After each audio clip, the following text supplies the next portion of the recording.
പോലീസിനോട് ആ വണ്ടിന്ന് പോകൂല എന്ന് വണ്ടിന്ന് പോകൂല.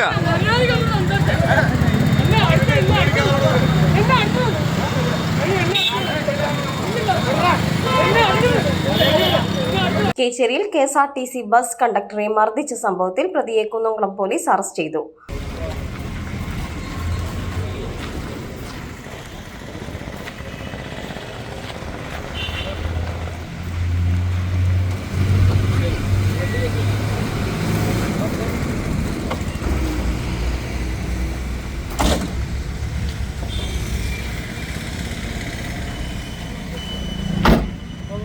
മണ്ണുത്തി കാളത്തോട് സ്വദേശി പുതുപ്പറമ്പിൽ 43 വയസ്സുള്ള സ്വാലിഹിനെയാണ് കുന്നംകുളം പോലീസ് അറസ്റ്റ് ചെയ്തത്.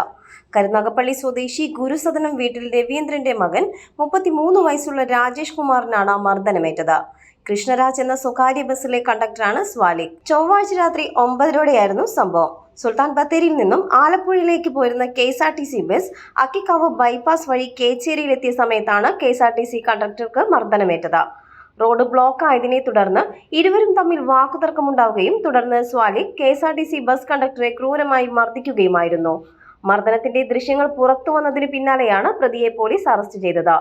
മർദ്ദനത്തിൽ പരിക്കേറ്റ KSRTC bus conductor Thrissur medical college ആശുപത്രിയിൽ ചികിത്സ തേടി. സംഭവത്തിൽ ബസ് കണ്ടക്ടറുടെ 2 പവൻ തൂക്കം വരുന്ന മാല നഷ്ടപ്പെടുകയും ടിക്കറ്റ് മെഷീന് കേടുപാടുകൾ സംഭവിച്ചതായും പറയുന്നു. CNTV പെരുമ്പിലാവ്.